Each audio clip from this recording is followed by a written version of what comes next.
Tuesday afternoon, little after 2:40, the kind of quiet weekday hour when nothing interesting is supposed to happen. I remember thinking that as I pushed open the glass door, because moments before your life flips upside down always feel painfully ordinary. I was wearing old jeans, a hoodie that had seen better days, and sneakers that didn't scream success to anyone who judged by appearances. I wasn't trying to make a statement. I just needed to handle one small errand before heading to an important meeting, the kind of meeting you don't miss unless something really goes wrong. I walked up to the counter, slid the document forward, and said, "Hi. I'd like to deposit this." That was it. No attitude, no rush, just normal. The man behind the counter glanced at the paper, then at me, then back at the paper, and I saw it immediately, that subtle tightening in his jaw that look people get when they've already decided who you are. He didn't ask for ID, didn't verify the numbers. He smirked, leaned back in his chair, and said, "This some kind of joke?" I laughed a little, thinking he was kidding. He wasn't. He picked up the paper between two fingers like it was contaminated, reached into his pocket, and pulled out a lighter. "You really walked in here thinking this would work," he said loud enough for nearby customers to hear. "People like you always think they're smarter than everyone else." I remember the sound of the lighter clicking before the flame caught, and for a split second my brain just refused to process what I was seeing. Then the paper ignited, curling in on itself, edges, blackening numbers disappearing into smoke. "Fake trash," he said calmly, almost proudly, holding it up so the room could see. Problem solved. Someone gasped. Someone else laughed. A phone camera came up, then another. He dropped the burning remains at my feet and crushed them under his shoe, slow and deliberate, like he wanted me to feel every second of it.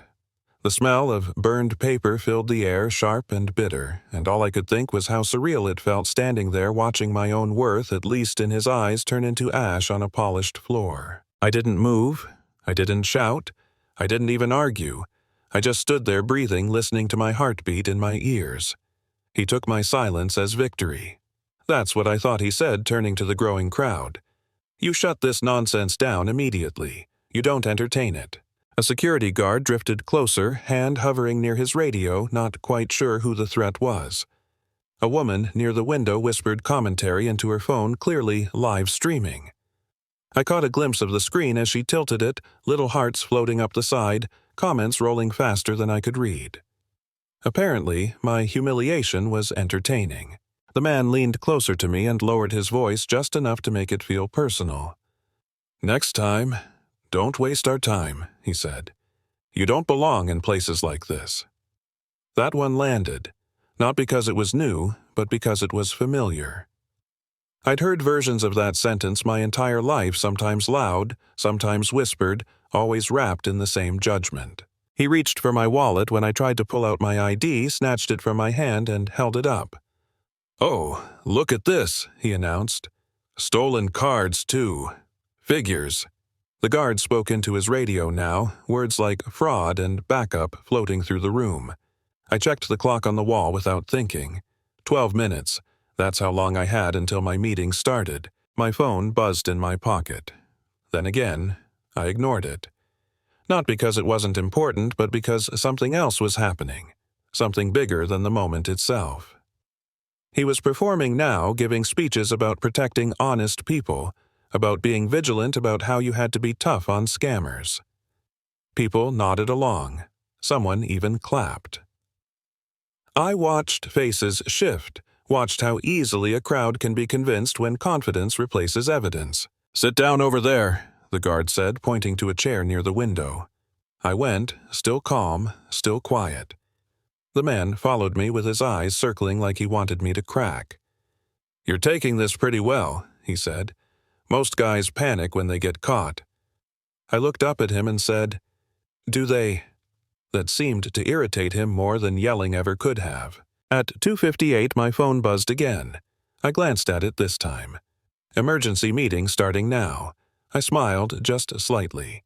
That was the moment I decided to stop letting him control the narrative. I stood up slowly. The guard tensed. "Sit back down," he warned. "You're not going anywhere." "I know," I said calmly. "I just need to show you something." I reached into my jacket, ignoring the sharp intake of breath from behind me, and placed a simple business card on the counter right next to the scattered ashes. No logo explosion, no gold trim, just a name and a title. The guard leaned in to read it, and his face drained of color so fast it was almost impressive. The woman filming zoomed in her whisper, turning into a gasp. The comments exploded. The man laughed loudly, too loudly. "Anyone can print a fake card," he said. "That's your big reveal." I pulled out my tablet, unlocked it, and opened an app most customers never see. My fingers moved from muscle memory, not nerves. The screen loaded. I turned it so the room could see. My name, my photo, ownership percentage, scheduled meeting time. The room went silent in a way that felt heavy, like the air itself was holding its breath. "That check you burned," I said evenly, "was a routine transfer. From this institution. To me." I scrolled. Dates, amounts, authorizations. "You destroyed it on camera." He stared at the screen, then at the ashes, then back at me. His mouth opened, closed. The crowd that had been so loud minutes earlier suddenly found reasons to look anywhere else. Phones lowered. Applause died mid-thought. I tapped again and brought up his profile. Job title, salary, hire date, performance notes. "You've worked here a long time," I said, not unkindly. "Long enough to know better." He finally found his voice. "If I had known who you were," he started. I cut him off gently. "That's the problem," I said.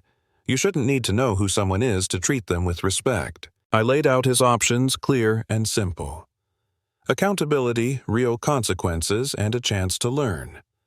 Or termination and legal fallout that would follow him for the rest of his career. I gave him a minute. No speeches, no drama. He chose the apology. Standing there facing the same cameras he'd loved earlier, he admitted what he did. Said the words. Owned them. It wasn't pretty, it wasn't satisfying in the way revenge fantasies are, but it was real. And real change usually is uncomfortable. Then I did the part no one expected. I didn't stop at him. I changed the rules. New training. Independent oversight. Clear protocols that didn't depend on someone's mood or assumptions. And those ashes. We framed them. A reminder. Not of money lost, but of trust burned. Months later, that place feels different. Sounds different. The man who once stood over ashes now spends his weekends helping people understand systems he once used to exclude them from. Not because it erases what he did, but because growth doesn't come from pretending the past didn't happen. Here's what I want you to think about. How many times have you seen someone judged in seconds written off without a word? How many times have you stayed quiet because it wasn't happening to you? Power isn't about humiliation. It's about what you do when you finally have the chance to change something. So tell me, was justice served that day, or was mercy the real lesson? Drop your thoughts in the comments. Share this if you've ever been underestimated. Because they can burn paper, they can burn moments, but they can't burn your worth unless you let them.